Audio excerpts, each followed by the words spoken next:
You welcome to another episode of Black Guy Does Physics, where 1 week before your AP exams, you don't know when the date of your exam is, or you don't know how many FRQs there are. However, if you're having issues with any of these questions, like your FRQs or whatnot, just let me know, and I'll try to see what I could do. While you're there, leaving a comment or something, just hit that subscribe button, man. Hit it, smash the button. The button needs smashing. That kind of weird, but hey, smash the button. You get a point. With that being said, let's get it cracking. Today, we are going to be looking at another one from 2021 AP Physics 1. And this is number 4, another 7-point problem. Delicious. All right, so first things first, as always, look at your diagram, trying to figure out what type of concepts this is. You see a height. So once you see a height, the height is energy. And you see a distance. This says a cylinder, so obviously this thing is going to roll. Whenever you see rolling involved in this stuff, you could have torque involved, or you could have forces involved. And remember, side note, whenever you have something rolling, it's not the weight that actually causes the thing to roll without slipping. It is the friction. I could explain that, but I'm pretty sure there's some problem that will pop up and I could explain that. But it's the friction that causes the thing to roll, not the weight, contrary to popular belief. So those are the things. Could it be motion or kinematics? Yeah, but I don't want that because kinematics sucks. So now we read. So notice, this part here shouldn't take you more than 10-15 seconds to figure out. Shouldn't, right? If you can't figure it out, just keep it moving and start reading.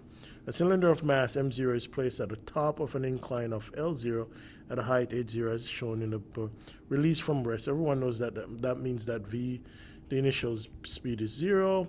The cylinders roll without slipping, which simply means that if it rolls without slipping, that means that V is equals to R omega is true, and that the friction is causing the thing to roll, okay? And continues rolling along the horizontal surface. On the grid below, sketch a graph that represents the total, notice this junk says total kinetic energy of the cylinder as a function of the distance traveled over that. So if we're talking about total kinetic energy now, we're talking about energy problems. So I could write here how I do my energy problems. Even though you want to know this off the top of your head, how the energy is divided up, I'm just going to write it out for explanatory reasons. So how I do it is that I tell the students, yo, you're going to have these types of energy. And what are they? You have your gravitational potential energy. Ooh, I'm still in red. My bad. My bad, broski. You have your gravitational potential energies. You have your spring potential energies. You have your kinetic energies, which are like your translational, just straight line motion. Then you have your rotational kinetic energy. And you set that junk to the same thing to the other side. You have your gravitational potential energies. You have your spring potential energies. You have your kinetic translational energies. You have your rotational kinetic energies. Plus, you're going to have the work done by a non-conservative force such as friction. Side note, whenever something is rolling, right, the friction isn't doing any work to keep the thing rolling. Just that's a side note. Obviously, I'll explain this in another video, but I don't have to explain it because I'm telling you it's true. And it is what it is, broski. It is what it is. So once we get there, here, all you have to do is check. So you want to check to see what's going on here. You want to pick a y is equal to 0, which is usually your lowest point, usually. So initially, it has some y is equal to 0, right? There's no spring. It's not moving. It's not rolling. So on this side here, all you're going to have is like MGH or MGH0. Let me be good and write it in terms of what they have. So it would be like M0, GH0. And then at the end, if you're looking all the way here or even here, if you're looking here, we could do this first. You're going to see that there, it's going to be continued to, it's going to be at the 0 height. Therefore, none of that. Ain't no spring, bruh, so they ain't not. It's actually moving, right? It's moving. So you're going to have some KET, which would be like 1/2 MV. I could write it out. Let me do that here. Let me put it as UG0, initial, plus KER, because it's rolling. And this junk is gone because it's rolling. The friction, once again, isn't doing work on the thing. So that's what's happening. If I want to take it another step, I could write it as m0 gh0 is equals to 1 half m0 half 1 half mv squared. So it'd be v squared plus 1 half I omega squared. Do you have to do that in this case? No, because you don't know I, you don't know omega, you don't know any of that junk. So you just leave it alone. You could just left it as this junk here. Where's my red? Could have just left it as this junk here. That would have worked. Oh crap, that sucks. You could have left it as that stuff there. Okay? This. So what this is saying, it's saying that the energy is going to be converted into the gravitational potential energy that it starts with is going to be converted into translational kinetic energy plus rotational kinetic energy. That's what is happening, right? Now, if you knew this off rip, this becomes very trivial because you could just see it and just go boom. Oh, potential energy, kinetic energy. That makes sense to me. Keep it moving. However, if you're ever stuck in a problem that deals with energy, I would suggest that you do it the long way like this and keep it moving, man. So they want a grid that shows, let me erase this, that shows total kinetic energy as a function of the distance traveled by that. So you could see that as this thing rolls down the hill, what's going to happen is that the H is going to decrease. If the H decreases, that means that this side is going to decrease, which means this whole side is going to increase. So I probably should write this as, let me be fancy, KE total. Right? So if H decreases, the whole total kinetic energy is going to increase. Right? And you could see that it's a 1-to-1 ratio, which means that it wouldn't be a curved thing, it would be a straight line. It would have to be a straight line like that. Because as H decreases, the total energy of the kinetic energy increases by H. So it's 1-to-1. It's not like 1 to square or anything. So you wouldn't have a curved line. You would have a nice linear line. Once it hits this part, right, all the potential energy has been converted into total kinetic energy. Since friction isn't doing any work on it and nothing else is doing any work on it, then it's not ever going to slow down. It's just going to keep going at a constant rate like that. So now I've explained why it's like this and why it's like this. Hopefully that was a good enough explanation. If it's not, drop me a line and I'll make a little some. All right, so it says the cylinder again is placed at the top of the incline. A block, also of mass m0, is placed at the top of the separate rough incline of L0 and H0. So those two things are the same. So it's same incline, same everything. When the cylinder and the block are released at the same instant, the cylinder begins to roll without slipping, so we know what's going on there, and begins to accelerate and the blocks begins to accelerate uniformly, which means that the acceleration is constant, which means that the F net is constant, which means that the friction on there is constant.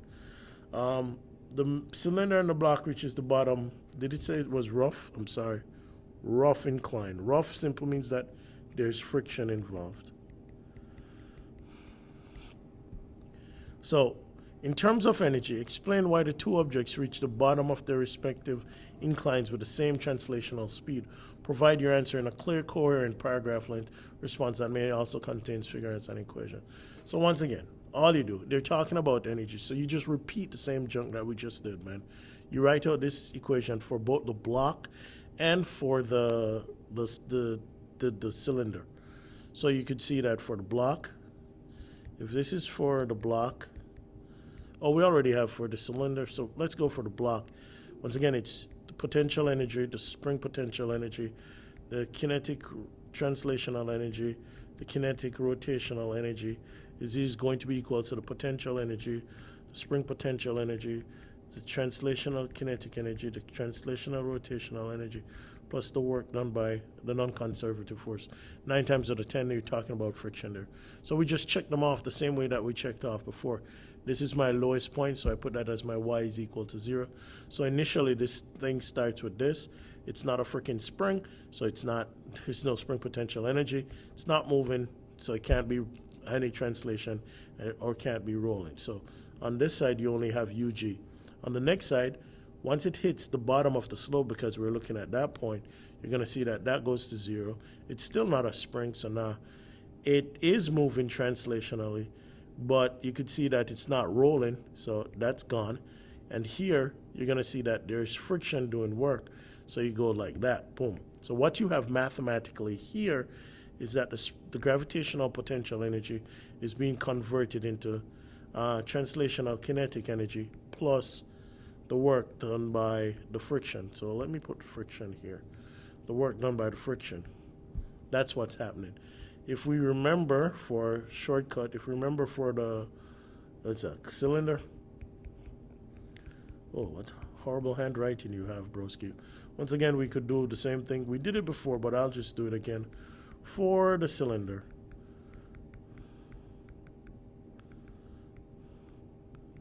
Same equation.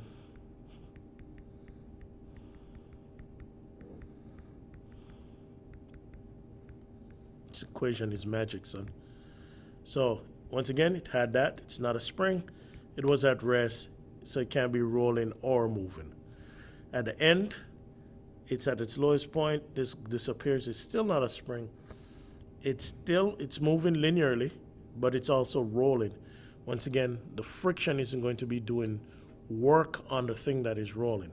The friction causes it to turn, so the friction is the force that is providing the torque, but the friction isn't doing any work on the object. The reason why is because it's not sliding, it's actually rolling. So that goes away. So what you end up with is that the UG, which would be the same amount as for the block, should be now equals to K. Let me just put KT for translational and KR for rotational. So the only way this is possible, that these two things are the same, because they're saying they reach at the same speed.